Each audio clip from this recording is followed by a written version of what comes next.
오늘 함께 보실 하나님의 말씀은 누가복음 15장 25절에서 32절입니다. 누가복음 15장 우리 25절에서 32절입니다. 다 함께 찾으셔서 제가 한 절 읽고 또 여러분들이 한 절 읽고 이렇게 한 절씩 서로 교독하여 하나님의 말씀 봉독해 올리도록 하겠습니다. 제가 먼저 25절 읽겠습니다. 맏아들은 밭에 있다가 돌아와 집에 가까이 왔을 때에 풍악과 춤추는 소리를 듣고 26절 여러분 한 종을 불러 이 일이 무슨 일인가 물은데 대답하되 당신의 동생이 돌아왔음에 당신의 아버지가 건강한 그를 다시 맞아들이게 됨으로 인하여 살찐 송아지를 잡았나이다 하니 그가 노하여 들어가고자 하지 아니하거늘 아버지가 나와서 권한대 아버지께 대답하여 이르되 내가 여러 해 아버지를 섬겨 명을 어김이 없거늘 내게는 염소 새끼라도 주어 나와 내 벗으로 즐기게 하신 일이 없더니 아버지의 살림을 장녀들과 함께 삼켜버린 이 아들이 돌아오매 이를 위하여 살찐 송아지를 잡으셨나이다.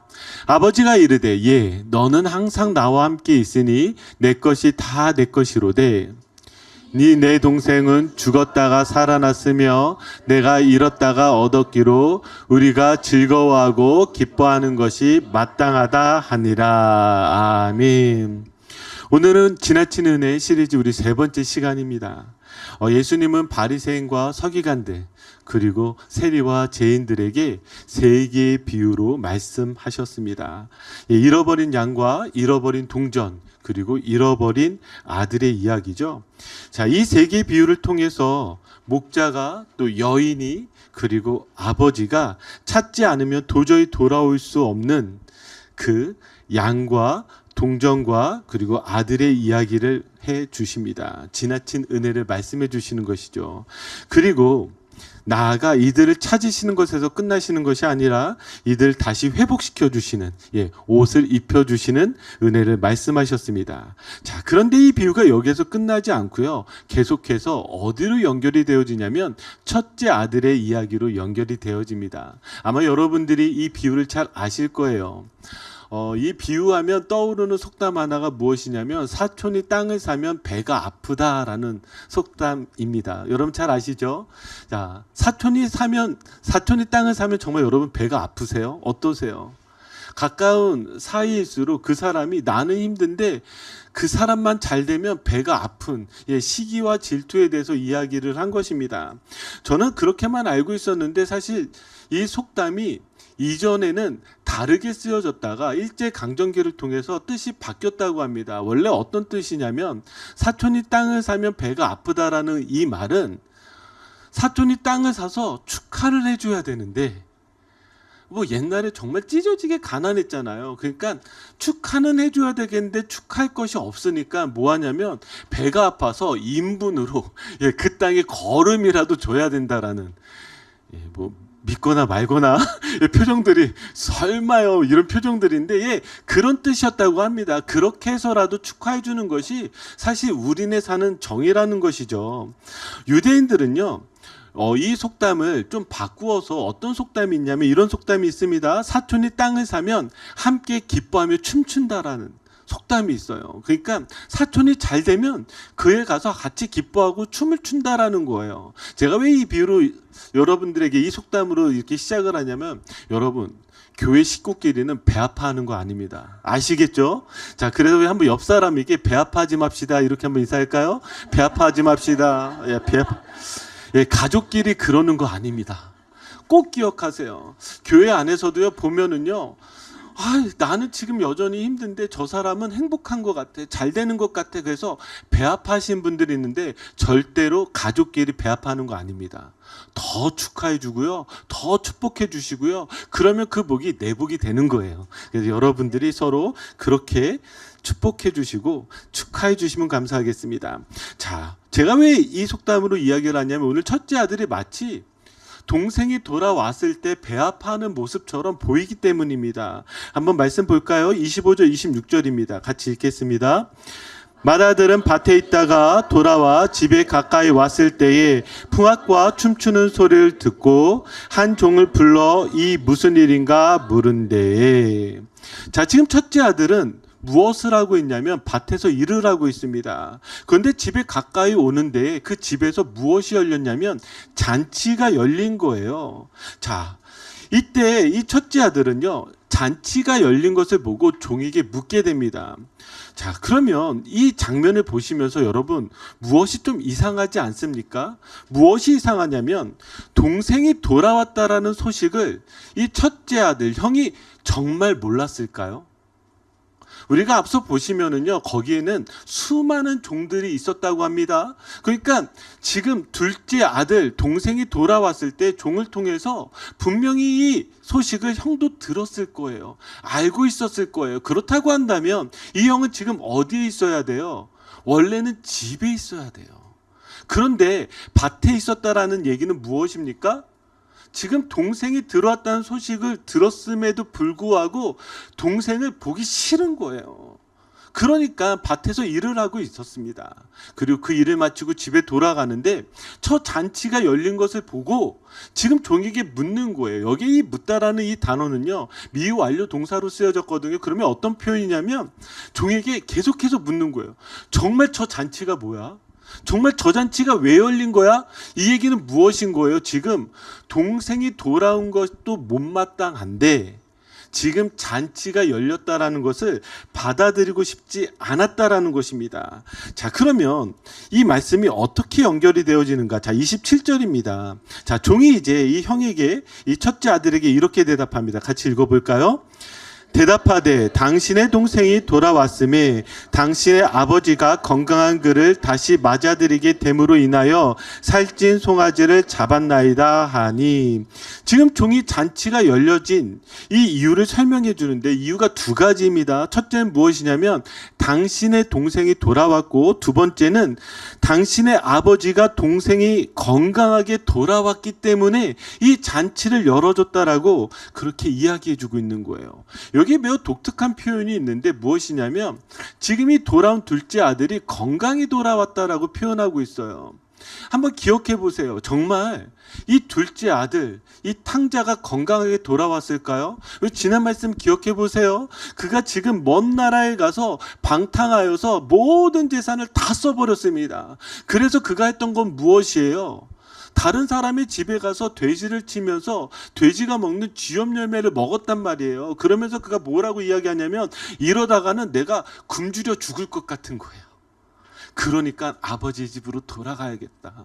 자, 그러면 그렇게 돌아온 둘째 아들의 행색은 얼마나 초라했겠습니까? 그동안 제대로 먹지 못했으니까 얼마나 건강이 나빠졌겠습니까? 근데 여기에 지금 뭐라고 표현하고 있냐면 건강하다라고 표현한 거예요. 둘째 아들이 건강하다. 그럼 정말 건강할까요? 여기에 나와 있는 이 건강하다라는 단어는요, 단순히 육체적인 건강함, 육체적으로 아프지 않다라는 의미가 아니라 어떤 의미냐면 이런 의미예요. 온전하다, 올바른 상태에 있다라는 뜻입니다. 뭐라고요? 온전하다, 올바른 상태에 있다. 이거를 지금 건강하다라고 이야기하는 거예요. 그러니까 지금 종이 말하고 있는 이 건강하다는 의사의 진단 속에서 건강하다라는 것이 아니라 아버지가 아들을 받아들이는 그 장면을 가지고 그 아버지의 시선에서 나온 말입니다. 그러니까 아버지는 아들의 겉모습의 초라함이 아니라 집으로 돌아왔다는 사실 자체가 이 아들이 다시 어떤 상태가 된 거예요? 온전하고 올바른 상태, 건강을 회복했다라고 이야기를 하는 것입니다.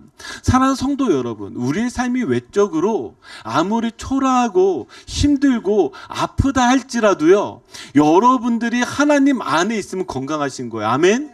그걸 기억하세요. 성경은 지금 우리에게 무엇을 이야기하고 있냐면 너가 지금 어디 안에 있는지를 물어보고 있는 거예요. 아무리 내가 세상적으로 잘 나가고 많은 것을 가지고 많은 것을 누리고 있다 할지라도 하나님을 떠나면은요, 성경은 건강하지 않다라고 이야기하는 거예요. 온전하지 않다라고 이야기하는 거예요. 올바른 상태가 아니라고 이야기를 하는 것이죠. 그래서 신앙의 진짜 회복은 어디에 있느냐? 바로 관계의 회복에 있는 것입니다. 관계의 회복. 자, 그러면 종에게 이유를 들은 첫째 아들이 이제 어떻게 하는가 우리 한번 볼까요? 28절 29절입니다. 자, 같이 읽겠습니다. 그가 노하여 들어가고자 하지 아니하거늘 아버지가 나와서 권한대 아버지께 대답하여 이르되 내가 여러의 아버지를 섬겨 명을 어김이 없거늘 내게는 염소 새끼라도 주어 나와 내 벗으로 즐기게 하신 일이 없더니. 아멘. 자, 여기 첫째 아들이 노하여서 들어가고자 하지 아니하였다고 합니다. 여기 이 노하다라는 이 단어는 헬라어로 오르기조라는 단어를 쓰고 있는데 이 오르기조라는 단어가 참 독특한 표현이에요. 그걸 어떤 표현이냐면 식물과 열매 속에요 즙이 꽉 차서요 터지기 직전을 바로 오르기조 이 단어를 쓰고 있습니다. 그러니까 지금 무엇이에요? 뭐가 화가 나 있는데 이 화가 톡 건들면 이제 터질 것 같은 거예요. 한번 옆 사람 보세요. 지금 화가 터질 것 같은지 안 터질 것 같은지 어떠세요? 예, 몇 분 계시네요. 예, 지금 성도도 몇 명 없는데 몇 분이 지금 저 건들지 마세요. 오늘 건들면 확 터져버릴 거예요. 이런 표정이 있습니다. 자, 그러면 여기에서 우리가 알 수 있는 건 무엇이냐면요. 첫째 아들이요. 오랫동안 지금 이 화가 지금 한 번에 난 것이 아니라 잔치가 열려서 난 것이 아니라 혹은 둘째 동생이 돌아와서 난 것이 아니라 오랫동안 아버지께 뭐예요? 불만이 쌓이고 쌓여서 지금 화가 꽉 차 있다라는 것을 우리가 알 수가 있어요.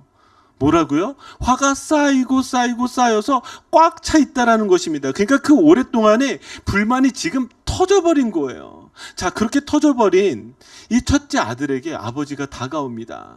그리고 들어가자라고 말해요.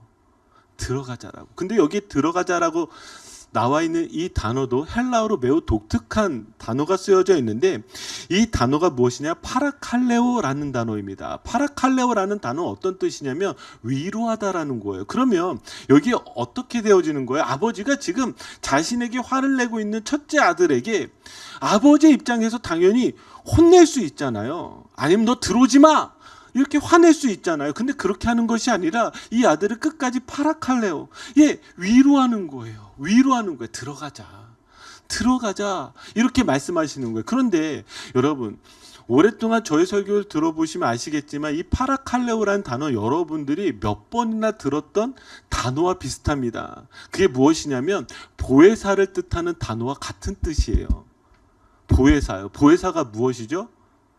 성령님이시잖아요. 성령님이 어떤 분이시에요? 우리를 위로하시는 분이에요. 근데 이걸 다시 한번 또 깊게 생각해 보면 무엇이냐면 지금 절대로 이 잔치 가운데 들어오지 않으려고 하는 아들을 그 아버지가 위로하여 불러서 그 자리까지 끌고 가듯이 우리도 지금 하나님 앞에 절대로 갈 수 없는 우리를 성령님을 통해서 이 자리까지 불러주신 거예요.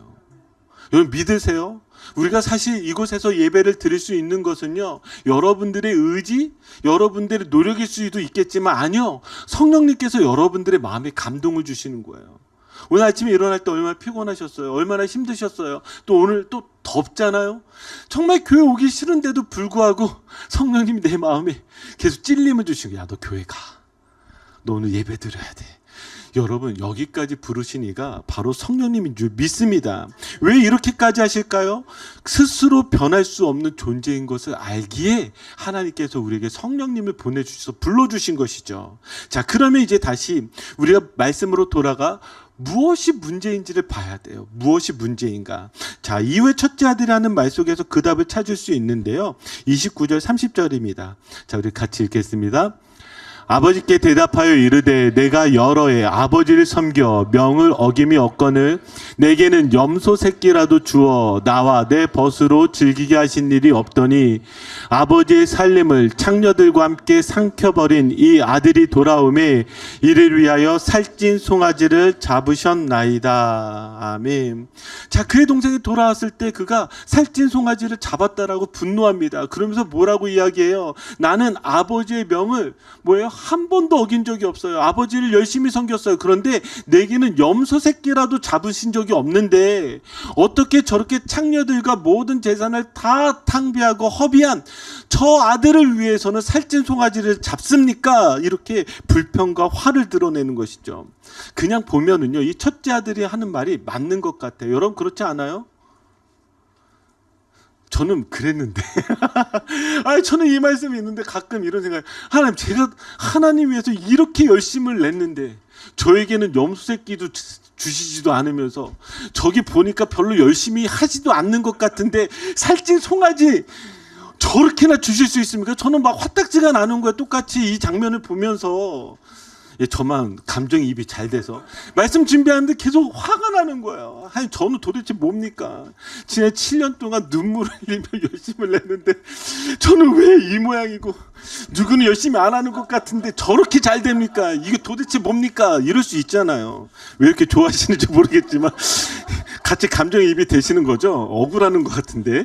예, 하여튼 네, 저는 이 아들이 하는 말이 맞는 것 같아요. 그런데 여기에 되게 중요한 게 있어요. 그게 무엇이냐면 여기에 지금 이 첫째 아들이 뭐라고 표현하고 있냐면 이렇게 표현하고 있어요.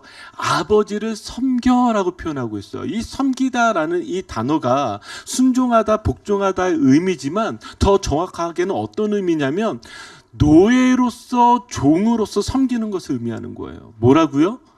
노예로서, 종으로서 섬기는 걸 의미하는 거예요. 지금 아버지인데 이 첫째 아들이 아버지에게 내가 아들로서 섬겼다라고 이야기하는 것이 아니라 아버지 내가 종으로서, 노예로서 이렇게 섬겼습니다라고 이야기하는 거예요. 그러면서 불만을 이야기하는 것이죠.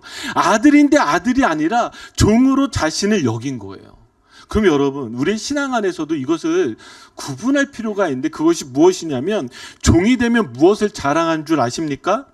자신의 의와 노력, 공적을 자랑합니다. 내가 얼만큼 했는지를 자랑하는 거예요. 그런데 자녀이면 무엇을 자랑합니까? 아버지를 자랑해요. 아버지가 나를 얼마나 사랑하셨는지, 아버지가 내게 무엇을 해주셨는지를 자랑하게 되는 거예요. 여러분의 신앙 안에서 여러분들이 늘 이런 공적을 보게 되는 것은요, 무엇을 보냐면 내가 종처럼 하나님을 믿은 거예요. 그러나 내가 하나님의 자녀로서 믿었다면 무엇을 보게 되냐면 내가 한 일을 보는 것이 아니라 하나님이 하신 일을 보게 되는 것이죠. 자, 그러니까 종처럼 신앙생활하는 사람들은요, 불평불만이 많은 거예요. 하나님, 내가 하나님 가운데 이렇게 섬겼는데, 제가 화딱지가 난 것처럼 하나님, 내가 하나님께 이렇게 헌신했는데 어떻게 내게 이럴 수가 있습니까? 라고 말하는 사람은 그 사람의 마음이 하나님을 아버지로 섬기고 있는 것이 아니라 내가 아들인데 종으로 섬기고 있다라는 말이에요. 사람이 참 재밌는 게 무엇이냐면요, 하나님께서 에덴 동산을 만드시고 그 에덴 동산, 여러분 가보고 싶지 않습니까?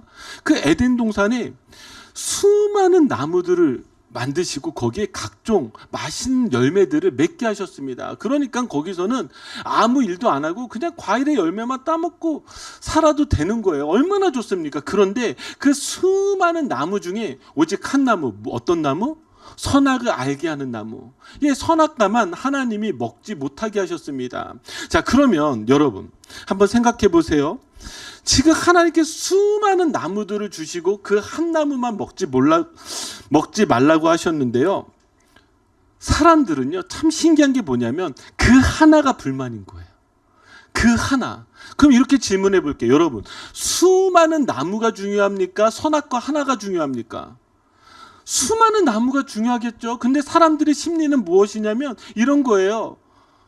내게 주실 수많은 나무들을 보지 못하고 내게 하지 말라고 한 그 한 나무가 불만인 거예요. 무엇인 줄 아시겠어요? 제가 이걸 좀 더 잘 설명하기 위해서 제가 묵상을 하고 있는데 제 입에서 계속해서 이렇게 불렀던 찬양이 무엇이냐면 받은 복을 세어보아라라는 찬양이에요. 제가 가사 한번 읽어드릴게요. 세상 모든 풍파 너를 흔들어 약한 마음 낙심하게 될 때에 내려주신 주의 복을 세어라. 주의 크신 복을 내가 알리라. 받은 복을 세어보아라. 크신 복을 내가 알리라. 받은 복을 세어보아라. 주의 크신 복을 내가 알리라. 자, 받은 복을 세어보는 이유는요, 하나님께서 지나온 내 세월의 시간 속에서 얼마나 많은 복으로 내게 주셨는지를 알게 하기 때문입니다. 지금 이 찬양을 지은 이 존슨 와트먼 2세라는 분이요 1897년에 작사를 했는데요. 과연 이분이 지금 편안하고 아무 문제가 없을 때 이 찬양을 고백하고 있을까요? 이 시를 고백하고 있을까요? 아니요. 여기에 나와 있듯이 지금 이분도 너무나 힘들었을 거예요. 세상 모든 풍파. 그러니까 지금 내가 지금 있는 상황이 모든 풍파 가운데 있지 너무 힘든 거예요. 그뿐만이 아니라 마음이 너무 낙심되는 거예요. 이때 내가 어떻게 해야 되지? 그가 무엇을 하기 시작한 줄 아십니까?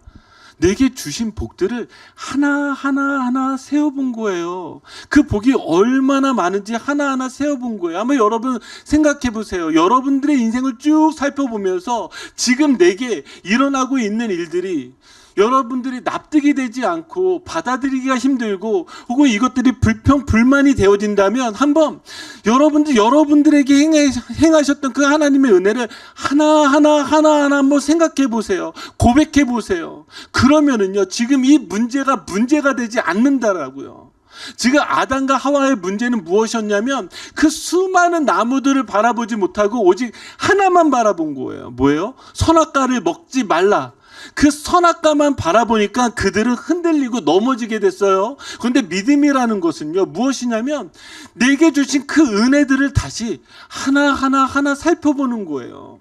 종과 아들의 차이는 무엇인 줄 아십니까? 바로 이 차이라는 거예요. 아들은요 아버지가 내게 주신 그 은혜가 얼마나 큰지를 아는 거예요.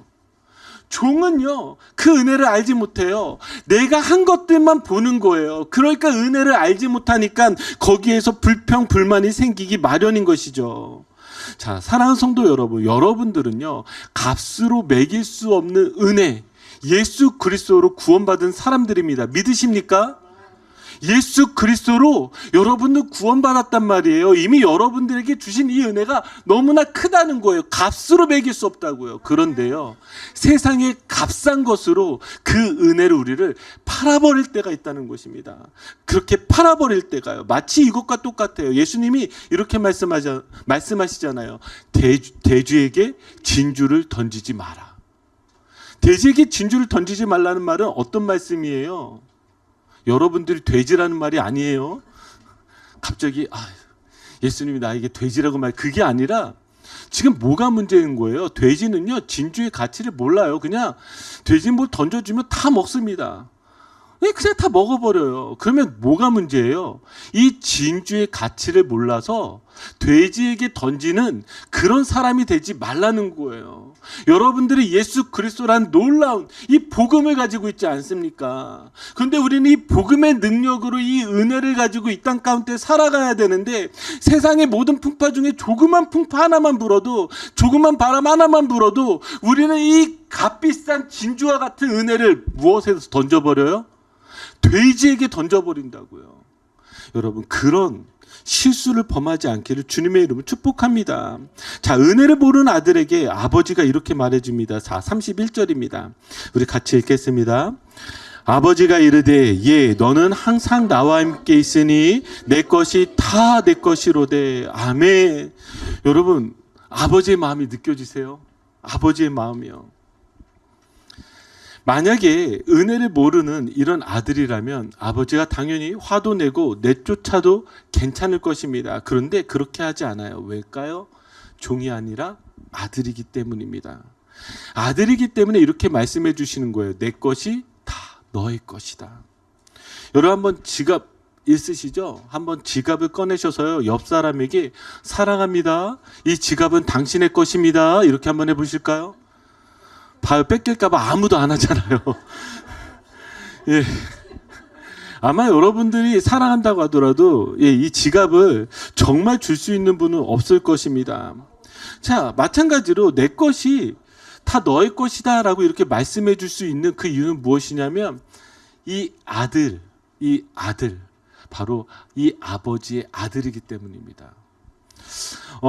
얼마 전에 한 아버지 이야기를 들었는데요. 아버지가요, 그 자녀의 공부를 위해서 대출을 받아서라도 돈을 준비하고 공부할 수 있게 해줄 때, 그 마음이 어떨까라고 제가 생각을 했습니다. 자녀를 위해서 자녀가 공부하도록 대출을 받은 거예요. 그런데 그 마음이 어떨 것 같아요? 막 피눈물을 흘리겠죠. 아니요. 저는 이 마음이 어떨까라고 생각했을 때요. 물론 지금까지 일한 것도 힘들었고 또 앞으로 이 대출을 갚을 것도 힘들 것입니다. 그런데 이 아버지는 괜찮아요. 왜 괜찮은 줄 아세요? 내가 이렇게 해서라도 내 자녀가 공부할 수 있다면, 그리고 행복할 수 있다면 이 아버지는요 얼마든지 더 일할 수 있어요. 그렇지 않아요? 이 말은 무엇이에요? 다 내 것이 너의 것이야 라고 이야기하는 그 아버지의 마음이라는 것이죠. 그 이유는 무엇이냐면 오직 하나입니다. 사랑하기 때문에 그런 거예요. 사랑하기 때문에. 이게 부모 마음이잖아요. 지금 하나님께서 우리에게 말씀을 하시는데 저는 여러분들 안에 첫째 아들과 같은 분들이 많다라고 생각을 해요. 아니 어쩌면 정말 우리 안에 그 모습들이 계속해서 있을지도 몰라요. 첫째 아들과 같다는 건 뭐냐면 우리가 은혜로 내 자신을 바라보지 못하고 무엇이에요? 공로라든지 어떤 공적이라든지 아니 하나님이 더 많은 것들 주셔야 되는 그런 것들에 사로잡혀서 내 자신을 바라볼 때가 많다라는 것이죠. 그럴 때 지금 하나님께서 우리에게 이야기하신 것이 무엇이냐? 아니 내 것이 다 너의 것이야.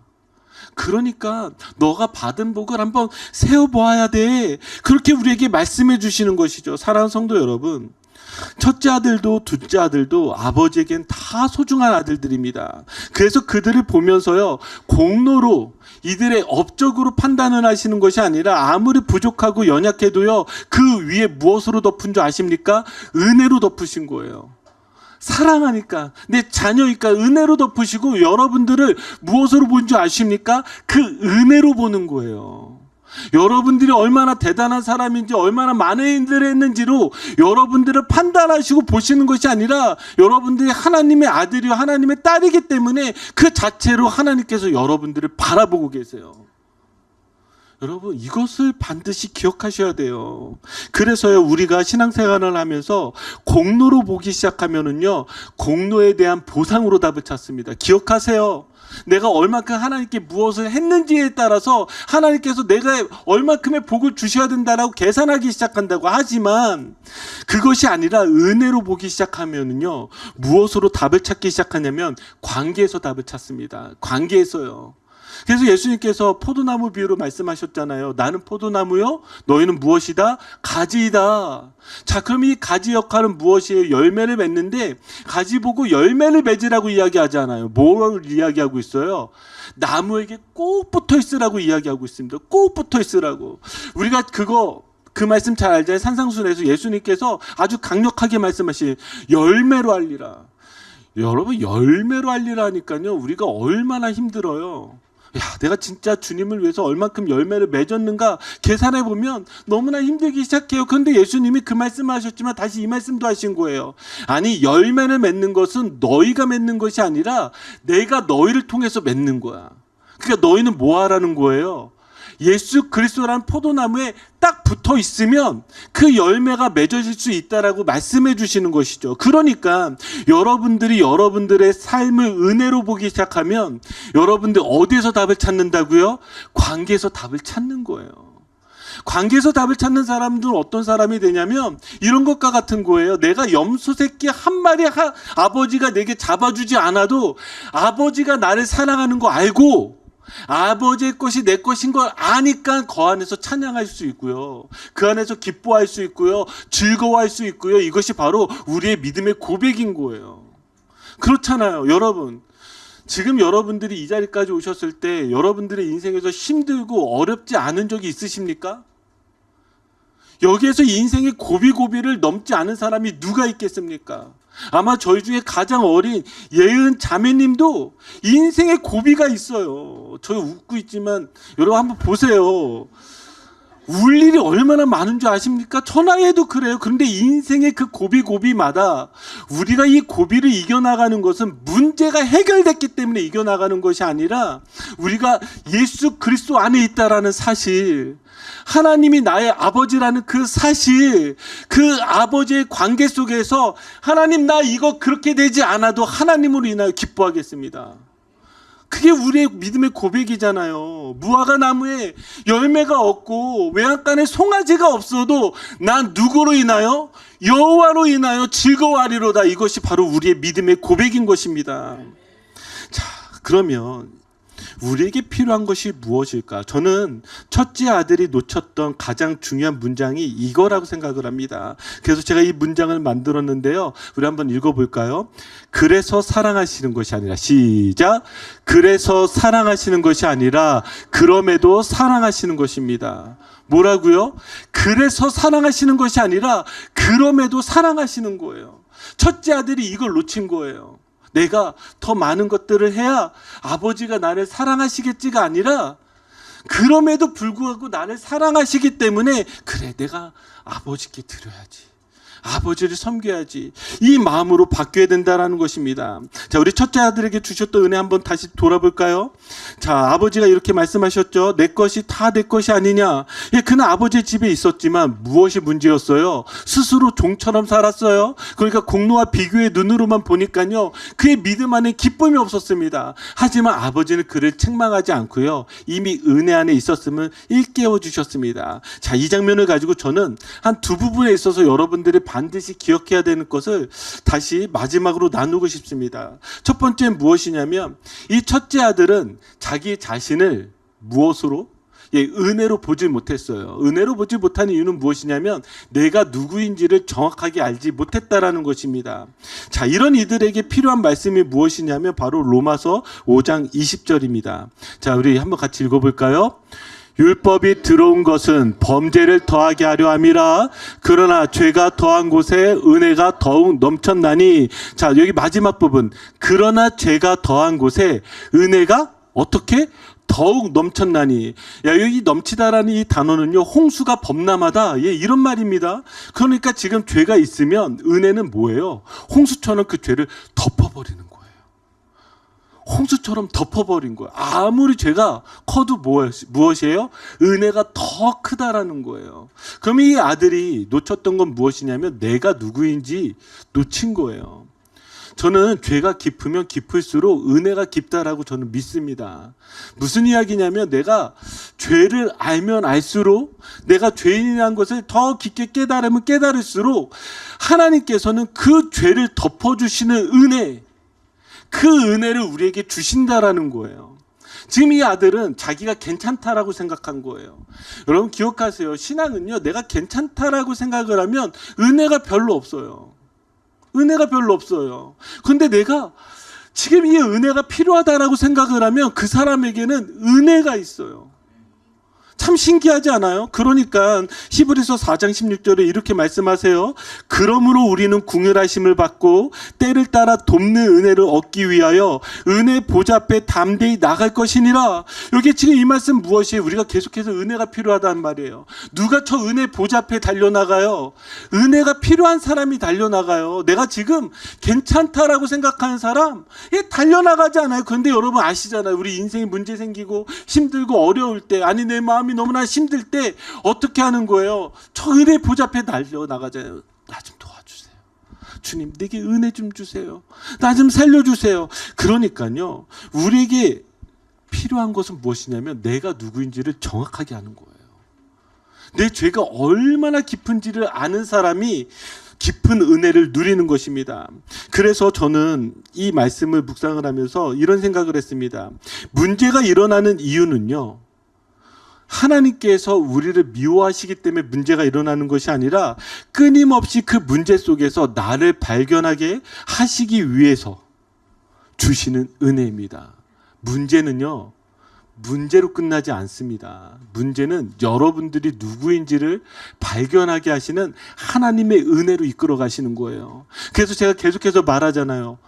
문제가 생기면은요, 여러분 답을 찾으시면 되고요. 위기가 생기시면요, 위기가 기회가 되게 여러분들이 만드셔야 되는 거예요. 그런 사람들이 어떤 사람이냐면 은혜로 해석하는 거예요. 은혜로 받아들이는 거예요. 그럼 문제는 무엇이다? 나를 발견하게 하시는 은혜이다. 그러면 만약에 문제가 일어나지 않으면은요, 답도 찾지 않고요, 하나님 앞에 나아가지도 않게 됩니다. 하지만 우리가 문제가 생기면 어떻게 되는 거예요? 내가 이 정도밖에 되지 않는구나. 그러면 더 예수님 바라보지 않겠습니까? 예수님 앞에 나아가지 않겠습니까? 그러니까 이 문제가 내가 풀 수 있는 문제가 아니라 오직 은혜를 구하는 문제임을 여러분들이 아시기를 주님의 이름으로 축복합니다.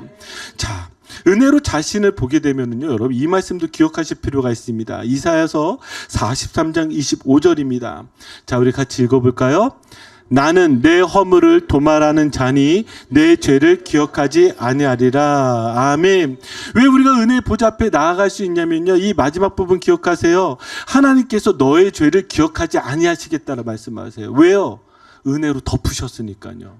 우리를 은혜로 보시니까요. 그 아들이 혹 실수하여 넘어졌다 할지라도 은혜 안에 있다면 하나님은 그 사람을 정죄의 눈으로 보는 것이 아니라 살리는 눈으로 보세요. 다시 돌이키게 하시는 그 은혜의 눈으로 보신다라는 것이죠. 그러니까 여러분, 우리가 하나님 앞에 나아갈 수가 있는 것입니다.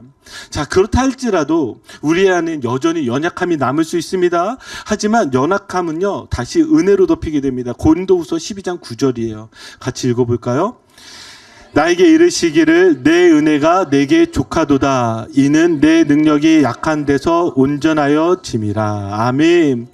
자, 지금 바울이 자신의 육체의 질병을 가지고 지금 구했어요. 주님, 낫게 해주세요. 3번이나 정말 간절히 구했어요. 그런데 주님께서 이렇게 말씀해 주신 거예요. 나에게 이르시기를 내 은혜가 너에게 족하도다. 이미 바울에게 주신 은혜가 족하대요. 그러면서 뭐라고요? 너의 능력이 약한 데서 온전하여짐이라. 자, 하나님이 주시는 은혜는 어떤 은혜와 같냐면, 우리들이 연약할 때 이 연약함이 강함으로 바뀌는 것이 아니라 이 연약함을 통하여서 하나님의 은혜를 드러내세요. 나타내세요. 완전하게 해주세요. 어느 분이 저에게 이렇게 말씀하시더라고요. 목사님은 목사님이 힘들 때 누구에게 이야기하십니까? 성도들에게도 이야기를 하십니까? 근데 저는 누군가에게 이야기하는 것이 옳지 않다고 생각했습니다. 왜냐하면 하소연하고 그래요. 그냥 주님 바라보고 그냥 이겨나가는 거. 이게 제 스타일이에요. 제가 아무리 연약해 보여도요, 저는 저의 약함, 연약함 그렇게 누구 찾아가서 하소연하지도 않고요.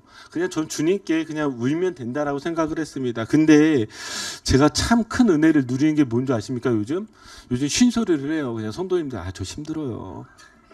저도 어려워요. 저도 죽을 것 같아요. 그러니까요, 성도들이 위로해 주더라고요. 기도해 주고요. 격려도 해주더라고요. 이전에는 그냥 힘들어도 힘들지 않은 척, 어려워도 어려우지 않은 척 하니까 다 괜찮은 줄 알아요, 제가.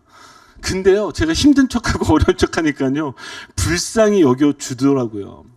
무슨 이야기를 제가 하고 싶냐면, 저희는 약하면 지는 것 같고 실패한 것 같고 이것 때문에 뭔가 잘 안 되는 것 같지만, 하나님은 참 신기한 게 무엇이냐면 우리의 약함을요, 은혜로 바꿔주세요. 여러분들이 약함을 인정할 때 그 약함을 온전하게 하시는 그 주님을 바라보시기를 간절히 바랍니다. 제가 왜 이 말씀을 다시 여러분들한테 말씀을 드리냐면, 이제 저희가 몇 주 후면 이제 누가복음을 시작을 하는데요, 저에게 지금도 계속해서 지금 연구하고 찾고 있는데 그런 거예요. 누가가 왜 바울과 그렇게 오랫동안 같이 있었을까? 누가는 의사거든요. 예. 근데 그 의사의 관점에서 바울을 볼 때 절대로 이해할 수가 없는 거예요. 왜 이해할 수가 없냐면, 지금 바울이 귀신을 쫓아내잖아요. 병든 자를 일으키잖아요. 수많은 사람들을 복음의 능력으로 바꾸잖아요. 그런데 정작 보이는 너무 아파서 골골거리는 거예요. 누가가 그걸 이해할 수 있었을까요? 의사의 입장이니까 어떻게든 곁에서 뭐 하고 있는 거예요? 고치려고 했을 거예요. 그리고 자신이 이 바울을 떠나면 안 된다고 생각했을 거예요. 나라도 이 바울을 지켜줘야지. 나라도 이 바울을 도와줘야지. 그런데 그가 보면서 가장 감동이 되었던 것이 무엇일까? 제가 생각을 해보는 거예요. 지금 누가복음 말씀을 준비를 하면서 생각을 해보는데 저는 이 말씀이라고 생각해요. 뭔지 아세요? 자기가 보는데 바울이 저렇게 대단한 복음의 사역자인데, 그리고 몸은 저렇게 아프고 저렇게 연약한데, 그가 지금 고백하는 건 뭐냐면, 그럼에도 불구하고 약한데 온전하여지는 그 은혜, 자신의 힘과 능력으로 지금 저희들을 감당하는 게 아니라 그저 예수 그리스도 안에서 온전하여지는 그 은혜를 붙잡는 그 장면을 목격하면서 그가 감동이 되어지니까 복음서를 기록할 수 있는 거예요. 여러분, 이게 우리에게 주시는 얼마나 놀라운 은혜인 줄 아십니까? 여러분들의 약함, 여러분들의 약점, 여러분들의 부족함, 저는 하나님께서 다시 이것들을 바꾸셔서 은혜로 채워주실 줄 믿습니다. 여러분들을 그렇게 축복하는 거예요. 여러분, 그런 은혜가 여러분들의 있기를 주님의 이름으로 축복합니다. 그렇다고 한다면 마지막으로 우리가 기억해야 될 게 무엇이냐면 바로 여러분들의 시선을 은혜로 옮기시기 바랍니다. 죄에 집중하면은요, 죄에 묶입니다.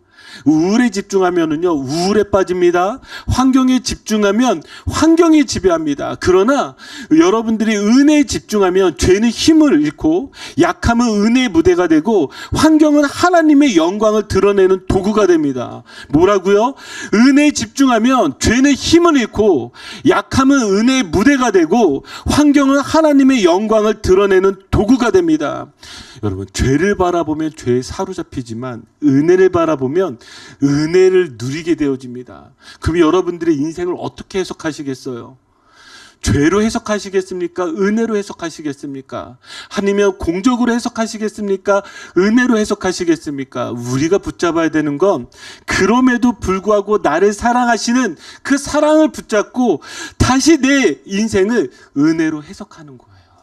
그런 자에게 놀라운 하나님의 그 능력이, 하나님의 은혜가 임하여 줄 줄 믿습니다. 자, 마지막 이 말씀 읽고 오늘 말씀 마치겠습니다. 우리 같이 읽겠습니다. 그러므로 이제 그리스도 예수 안에 있는 자에게는 결코 정죄함이 없나니. 아멘. 우리를 예수 그리스도의 은혜로 덮어주셨습니다. 그렇다고 한다면 여러분, 첫째 아들과 같이 자신을 바라보는 사람이 아니라 은혜를 바라보는 사람이 되시고, 작은 것 하나, 약함을 바라보시면서 무너지는 사람이 아니라 은혜를 바라보시고 승리하시는 저와 여러분들이 되기를 주님의 이름으로 축복합니다. 우리 같이 기도합시다.